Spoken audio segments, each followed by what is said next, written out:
ito ay rated SPG. Striktong patnubay at gabay ng magulang ang kailangan. Maaaring may masiselang tema, lengguwahe, karahasan, sexual, horror o droga na hindi angkop sa mga bata. Umalingaw ang isang sigaw sa kaloob-looban ni Carmen. Sigaw na puno ng paghinagkis at paghihinayang ay sa kanya ay tumuhaw. Sigaw na bumasag sa katahimikan ng kabahayan at sigaw na bumalot sa dilim na kanyang ulirat. Dito, sa aking kinalalagyan, 3 buhay ay aking nasubaybayan.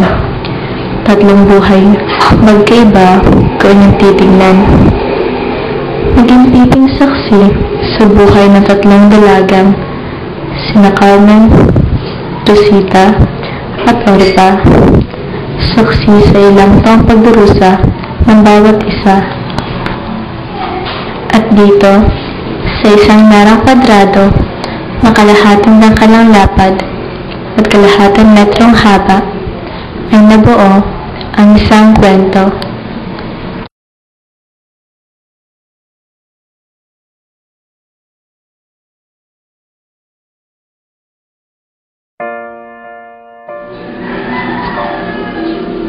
Isang malamlam na umaga nang aking makita isang pares ng mata, taglay ng isang bata.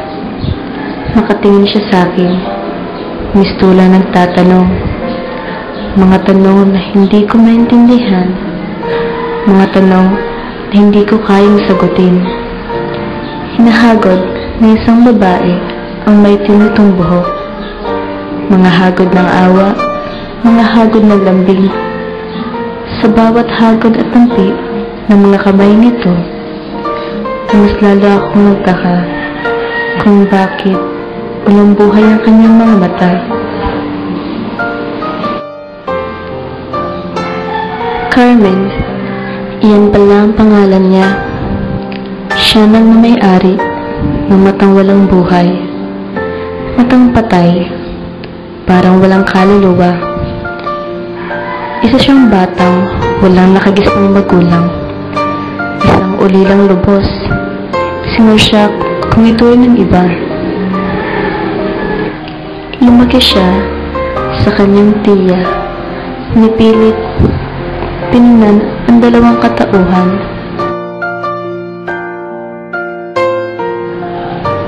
Lumaking masipag, naging isang guro at manunulat.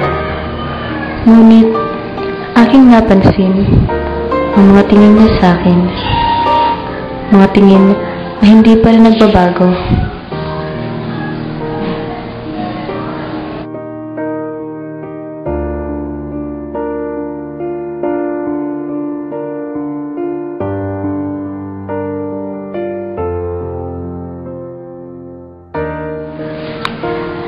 Minsan, isang araw, napansin kong nagbago. Nakita kong sumilay ang liwanag sa kanyang mata. Ito ay ngumiti ng pagkasiyansya. Pilit kong hinagilap kung saan nagmula ang nagbibigay buhay sa maganda nitong mata. Mga ngiting kumikislap sa akin ay ipinakita. Inisip ko noong una ako ang dahilan kung bakit lumiwanag ang kanyang mukha.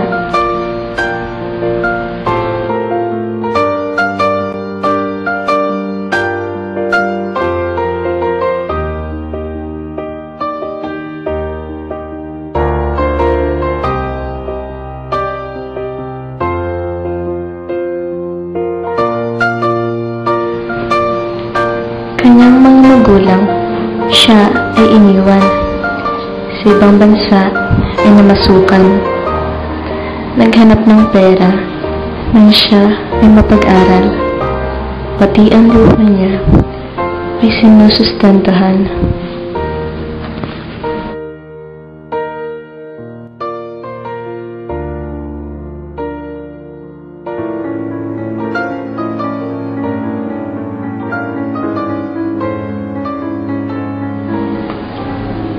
galit at lungkot ang humubog sa kanya. Pilit na ikinubli sa bawat hibla ng kanyang katawan. Gamit ang mga maskarang isinusuot niya, mga maskarang gagandang tingnan, mga maskarang nakakatakot kung minsan.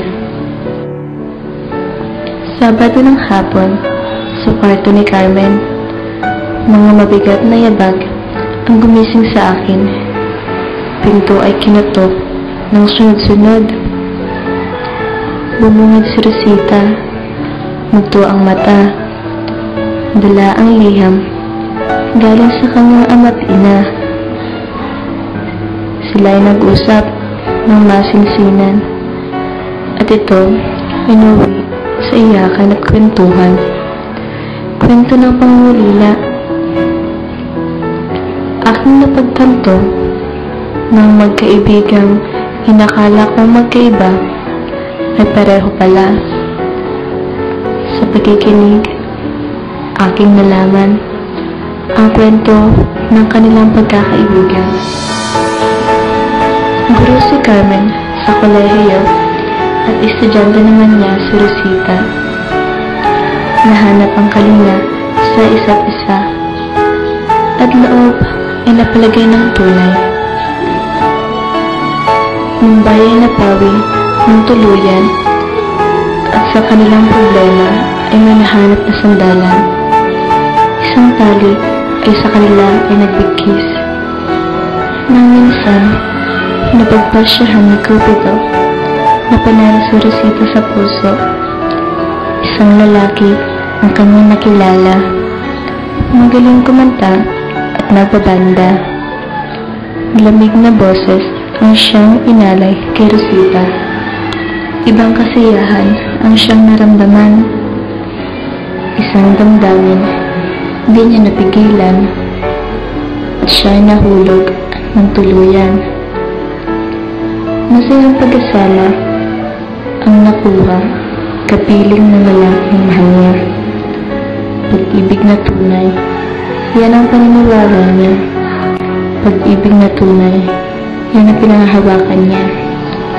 Isang araw, sa buhay ni Carmen, isang lalaki ang kanyang nakabangga. Mga gamit na dala ay nabitawan bigla.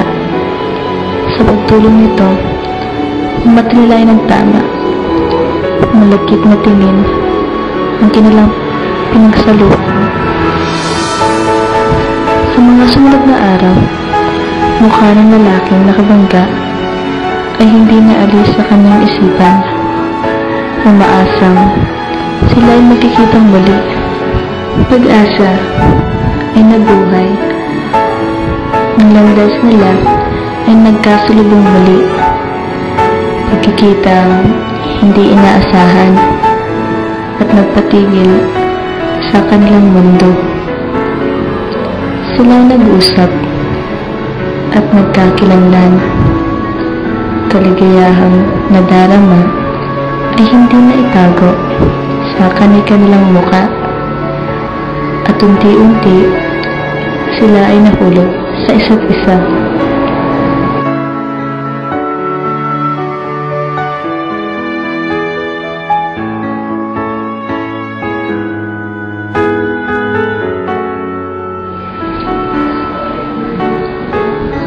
Damdamin na kanilang naramdaman ay hindi napigilan. Si Carmen, na isang manhing na dalaga, ay naging mapusok at nagpadala sa agos ng damdamin at sa sandaling kasiyahan.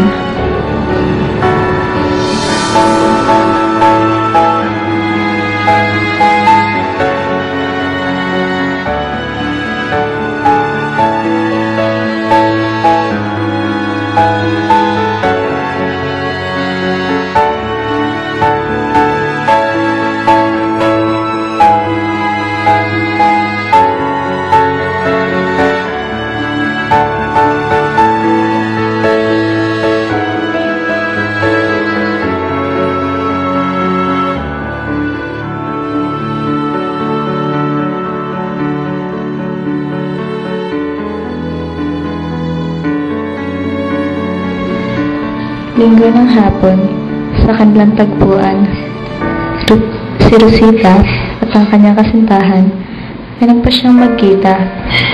Ngunit sa kasamaang palad, si Rosita ay hindi makakapunta. Kaya si Carmen na lamang ang nagpansyang pumunta. Nang si Carmen at ang kasintahan ni Rosita ay magkita, ito ay nabigla. Sa kanilang pagkikita, si Carmen ay nakapag-isip na ang kasintahan ni Rosita ay kasintahan niya rin pala. Dahil sa pagmamahal ni Carmen kay Rosita, ito ay nagpasyang magparaya. Pilit man itong pigilan, ngunit ito ay nakapag-desisyon na.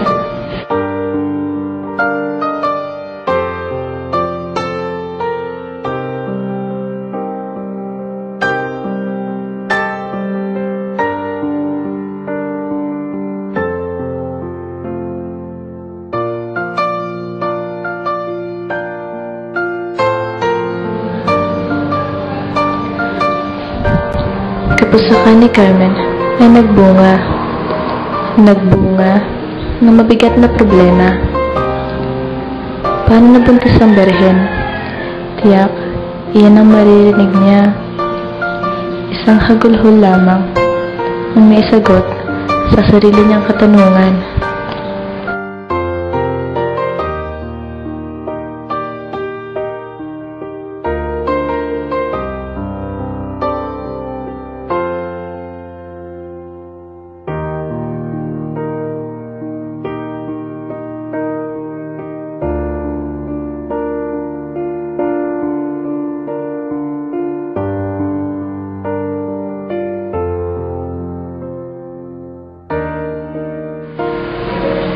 Resulta, ipinakita sa lalaking dumura sa loob niya.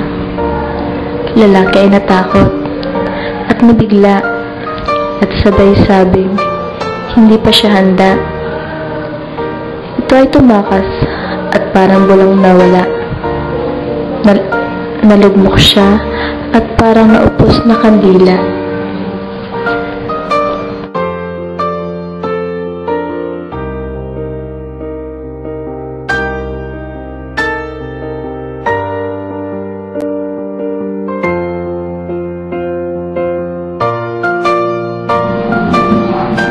Dahil sa konsensya at sa sobrang hiya, siya ay nagpasyang magtago. Hindi pinailam kung saan siya pumunta ng pagtatanong ay maiwasan. Mag-isang namuhay sa inuupahang bahay.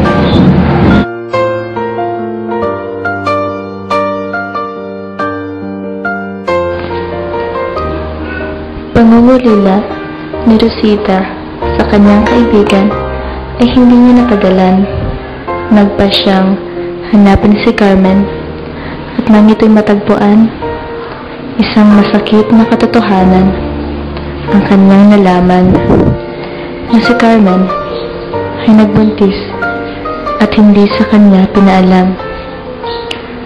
Si Rosita ay lubang nasaktan dahil sa kasinungalingang nagawa ng kanyang kaibigan.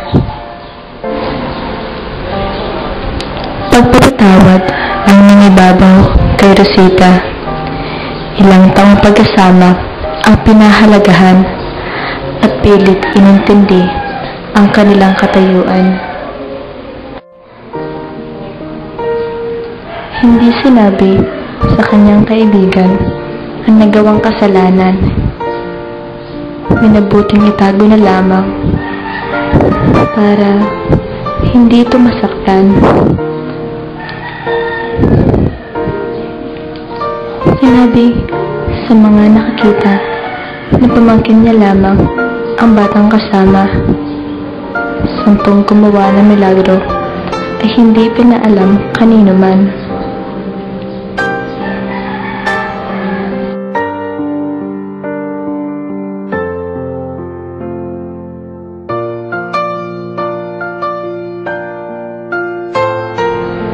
Pagmamahal na hindi niya naranasan sa kanyang mga magulang ang siyang ipinaramdam sa kanyang unika iha. Si Rosita at si Carmen ay sa isang bahay tumira. Inalagaan ng isa't isa at basag na pag-asama ay unti-unting idinikit hanggang ito ay nabuo ulit kasama ang paglabas ng nabuong kasalanan.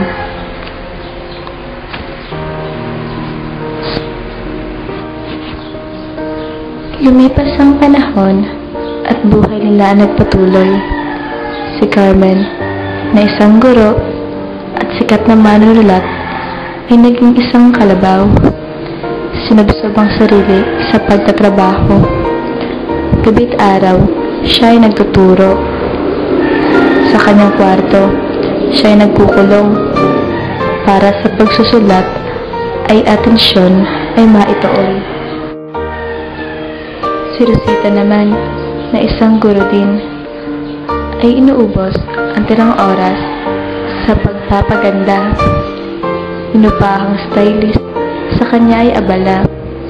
Mga binabatong papuri, sa kanya ay nagpapasaya. At itong si Orpa, na isa pa lamang daligita, kinilalang tiya ang kanyang tunay na ina. Salat sa pagmamahal ang kanyang nakamtan. Batang si Orpa, inabarkada. Maling landas ang kanyang tinahak. Pagtakas sa problema ang kanyang nahanap.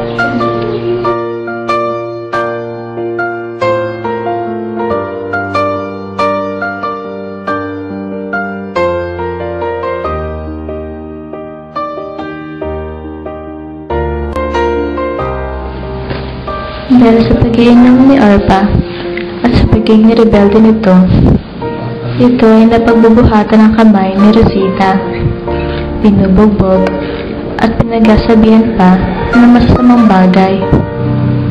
Mga perlas na namuo sa kanyang mata ay pilit pinipigilang tumulo, para nanghihinayang, parang sinasabing hindi siya nasasaktan.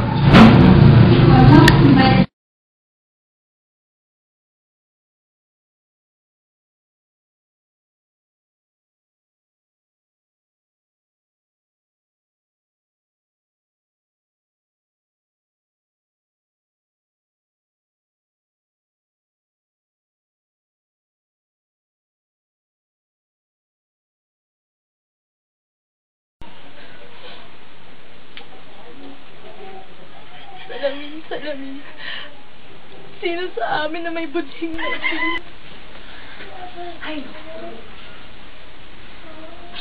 Ikaw ang malas sa buhay ko.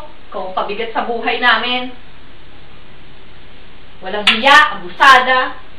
Pinalaman mo na ng ilampon. Ito pang ginagawa niyo sa amin. Wiset.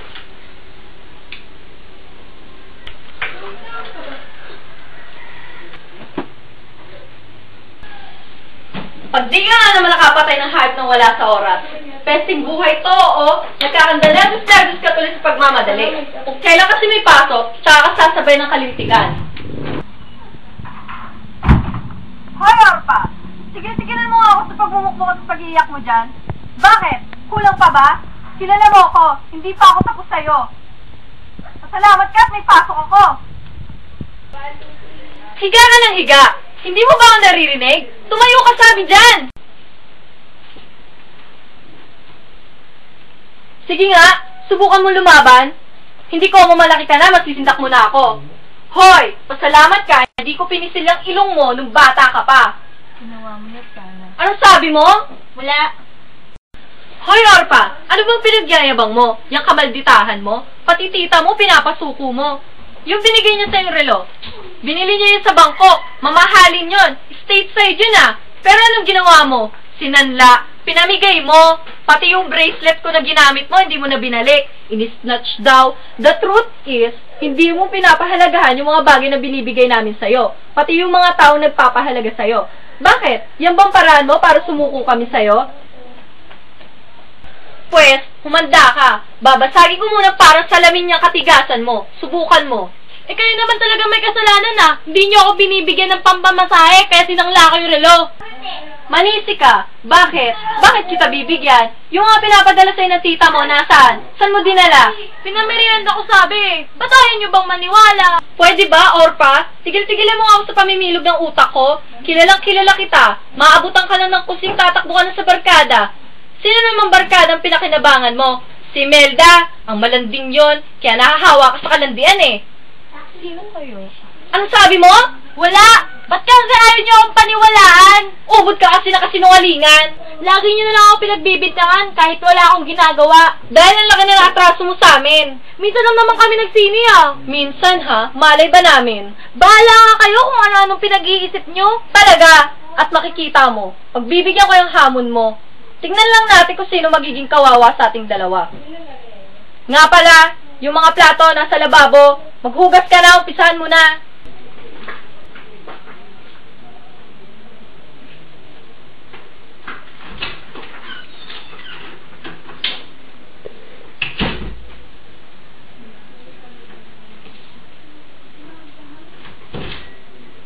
Hindi ka papasok ngayon ha? Lumito ka sa bahay, hintayin mong tita mo, buwisit.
Tama na yun, Aray.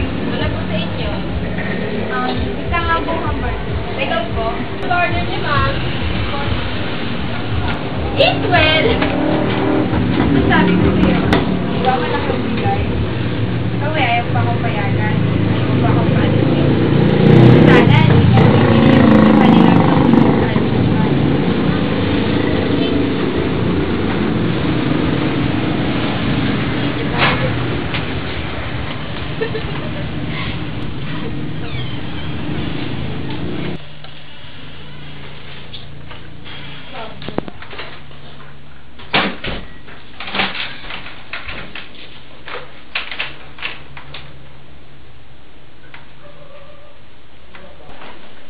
Ay, grabe. Nakakapagod naman tong araw na to.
Nagluto si Orpa, init-init ang kumot.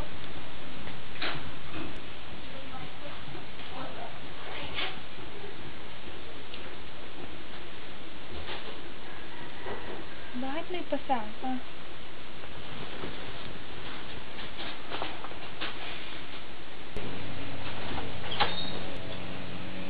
Nagkasakita naman kayo, no? Guya pa yan. Apak na ako. Ngayon naman kalabaw na, suwag naman ako. Sobra ng pagtitiis ko ah. Tiyong-tiyo ng dugo ko. Ayoko na. Sagad na ako. Anong gusto mong gawin ko? Isa ako yan, tsaka itapon ko sa ilog. Kahit sa ibang tao, hindi ko pwedeng patirahin yan. Alam mo yan. Ah, basta! Gumawa ako ng paraan. Ilayo mo sa akin yung buwisit na yan. Ikaw ang nakatatanda. Ikaw ang dapat umunawa. Dapat nga ikaw ang unang nag-iisip sa kapakanan ng batang yan. Dahil tinang ka yan. Sa mata ng Diyos, inakanan yan. Sorry, I wasn't born to be a mother. Sa'yo lang eh, kaya nagtitiis ako dyan. Kaya naman lahat ng atensyon ko sa'yo na, di ba? Nagkakaganyan yan kasi nagpapapansin. Hanggang ngayon ba naman, hindi mo siya matanggap na anak? Bakit ikaw? Natanggap mo na ba?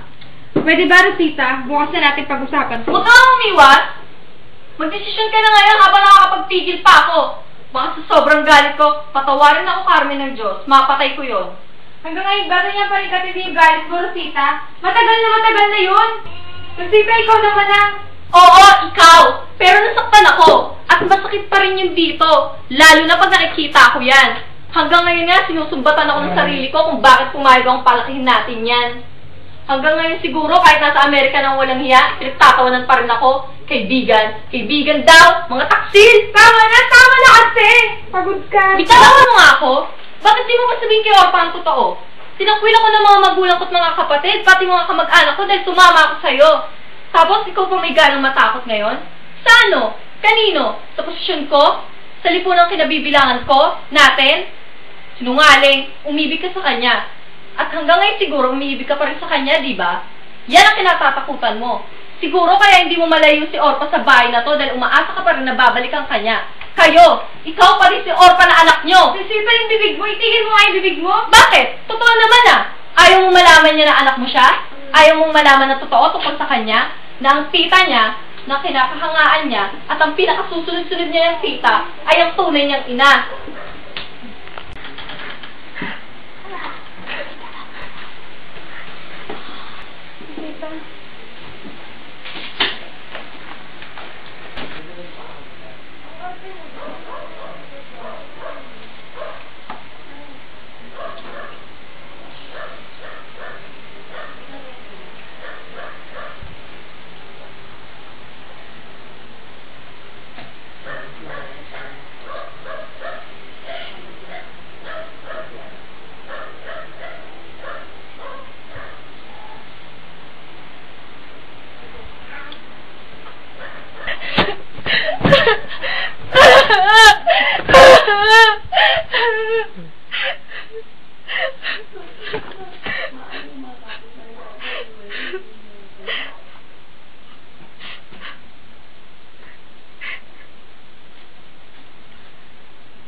niyo ako!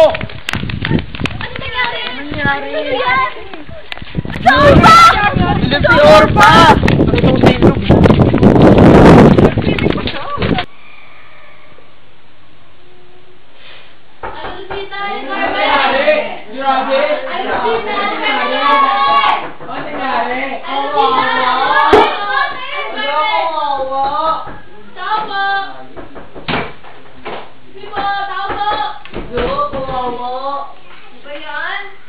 Alusita! Kawawa naman. Ano nangyari? Tao po! Hello? Aling Carmen, Alusita! Si Orpa! Ano nangyari? Aling Lucita! Aling Carmen! Tao po! Aling Lucita! Aling Carmen! Aling Lucita! Si Orpa po! Aling Carmen! Si Orpa! Aling Carmen, sa orta po.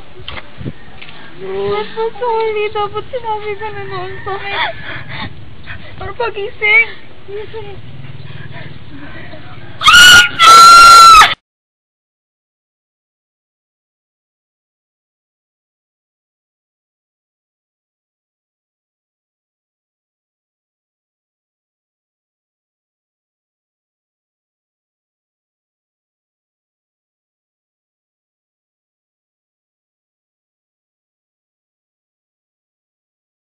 Let's go. MUT. 머리부터 발끝까지 hot issue. 내 모든 것 하나하나 hot issue. 누가 take control. 난 항상 hot it issue. 생각 없이는 내가 쉬는 shoot. 내 맘대로 또 자꾸 하는 pose. 아무렇게나 살짝 바른 news. 내게 hot issue. 내 스타일 하나하나 모두 다 무겁네. 그렇게 어설프게 따라할 순 없지. 원하면 따라와봐. 내 스타일 따라해봐. Shorty star, 난 항상 shorty star. 내가 내가 보는 것들까. 내가 듣는 것들까. 내가 바라는 것까지 baby. 머리부터 발끝까지 hot issue. 내 모든 것 하나하나 hot issue. 누가 take control. 난 항상 hot it issue. Asong ulol sa baho at tambol na lumilindol. Isang linggong Seven, go. sa pagbuhinga ng bilang ng mga tala mga